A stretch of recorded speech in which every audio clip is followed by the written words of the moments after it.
Okay, lot to get into when it comes to Jane's testimony, because the last we discussed, she was testifying about these hotel nights, these debauchery nights, that she would be performing sex acts with other men in front of Sean Combs. And she even alleged that she was tasked with doing this after she threw up, and even after she was physically exhausted. She claimed she vocalized in different ways to Sean Combs, her partner, how she didn't want to keep on doing this. She testified that Combs gave her cash and gifts and paid for her rent, but it's complicated. It's complicated by her messages to Sean Combs. It's complicated by her testimony that she was with Combs basically a few weeks up until his arrest. Hollywood's biggest mogul is under fire. P. Diddy, a man known for his business empire, star-studded lifestyle, and public relationships, is now facing serious allegations in a trial that could rock his entire career. But it's not just the charges of abuse and manipulation that have the world watching. It's the shocking truth that his ex-lover was in the bed with him when an explosive video of abuse surfaced.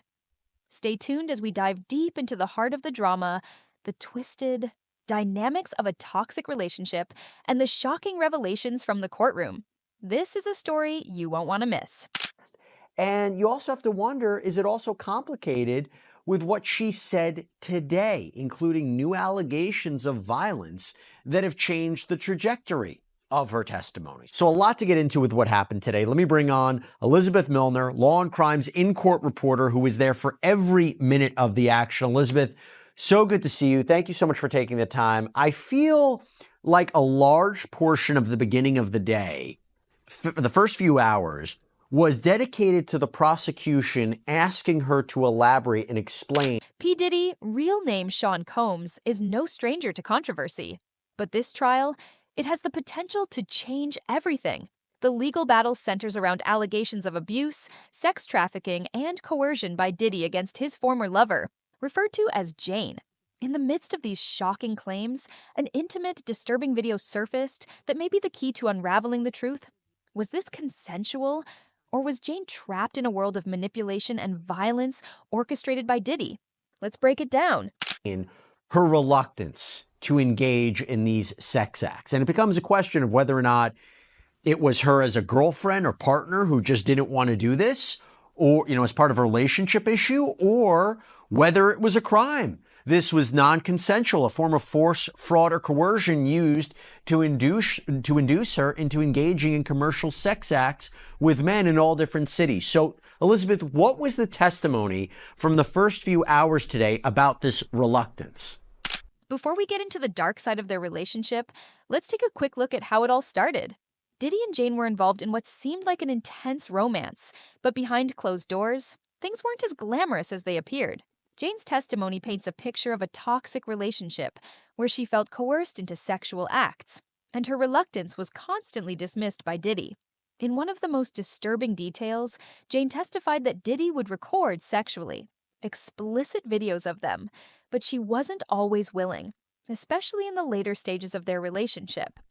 Yeah, well, there was a lot of text messages that were shown specifically to the jurors and the witness and the parties. Unfortunately, we weren't able to see them in the gallery because of a pre-existing order whenever Jane was to take the stand, and that has been going on since last week. So we haven't been able to see exhibits, I want to say, since last Thursday, but we're hearing these text messages as AUSA Maureen Comey and even Jane herself are just kind of reading through a number of these text messages, either from her and Diddy, between herself and the escorts. But as far as just her and Diddy goes, right off the bat, as we had started this morning, we see a text message between Jane and Diddy from September 15th of 2023, where Jane was texting Diddy on these different phones. As the trial continued, Jane's testimony became more chilling.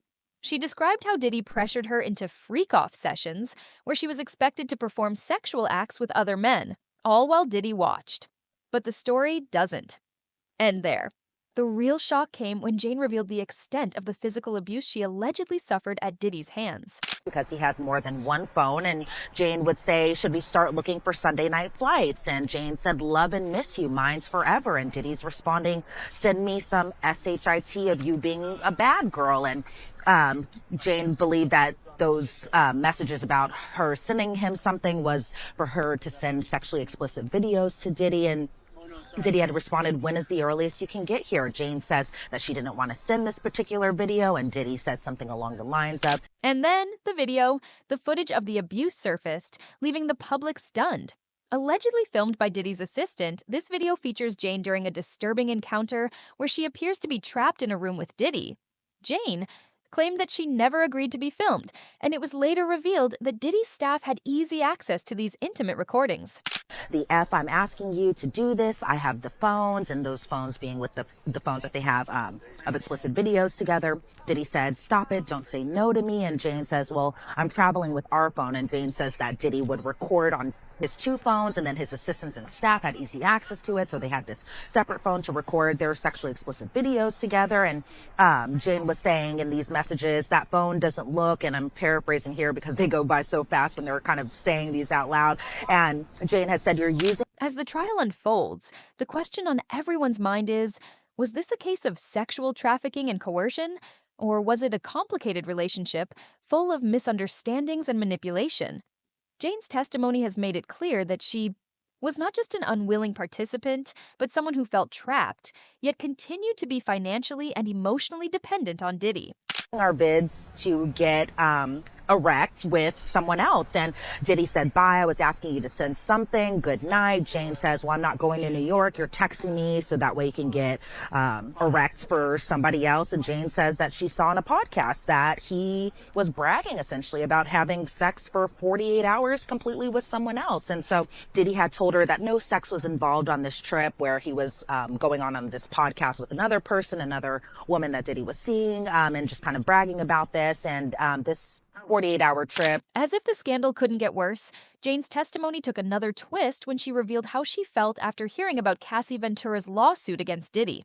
The emotional weight of Cassie's allegations seemed to mirror Jane's own experiences, and it shook her to her core.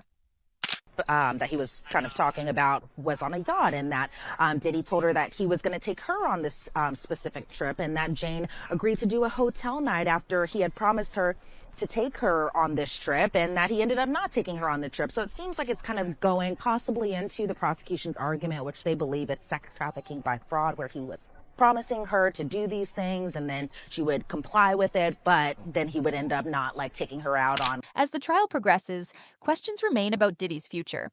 His legacy as a business mogul, producer, and music icon is on the line. Will the jury find him guilty of the accusations against him, or will he walk free? One thing is certain. This trial has already tarnished his public image, and the fallout will special dinners or anything like that. And you kind of can see both sides of this, right? Where, okay, is it a crime for a man to lie to you? Not necessarily, but according to the prosecution and their argument, they think because that she was complying and doing these hotel nights, that kind of played into their kind of theory of the case. And so then we see more exhibits, text messages from Jane and Diddy, where Diddy is saying, what happened? I'm sad what happened. Jane is saying, well, I don't want to be used and locked in a room to fulfill your fantasies. We see we hear about an exhibit from September 16th of that same year of 2023. But this one is a note from Jane's. We've covered the shocking twists and turns of the P. Diddy trial, but one thing is clear. The truth is still out there, and this case will continue to unfold in the coming months. What will be the final outcome? Only time will tell. Be sure to subscribe to stay updated as we continue to follow this case and all the latest celebrity news. Notes app where she says that she kind of just writes out her feelings similar to diary entries, and then sometimes will kind of copy and paste send them as a text message, where Jane did just that, where she had said, as much as I want to see you, I don't want to be treated like a hoe in a hotel room. And Jane was explaining that she was just writing out her feelings. And so then we hear about more texts between Jane and Diddy, where Jane is saying, I don't want to be used, locked in a hotel room. I'm starting to realize what this is. And Diddy saying, girl, that was podcast. Thanks for watching. Don't forget to like, subscribe, and click the bell icon to stay up to date with all the latest Hollywood news and celebrity scandals. Let us know in the comments what you think of this case. Will Diddy be held accountable, or will this all blow over? We want to hear your thoughts. You know, sex trafficking, maybe not. Transportation to engage in prostitution, I think she definitely helps support that, literally paying, transporting sex workers and herself for, prostitution purposes across different cities. Probably that supports it. But I will be very curious to see where the cross-examination goes, for sure. Elizabeth Milner, thank you so much, and really, really great reporting as always. Thanks, Jesse. And that's all we have for you right now here on Sidebar, everybody. Thank you so much for joining us. And as always, please subscribe on YouTube, Apple Podcasts, Spotify, wherever you should get your podcasts. I'm Jesse Weber. I'll speak to you next time.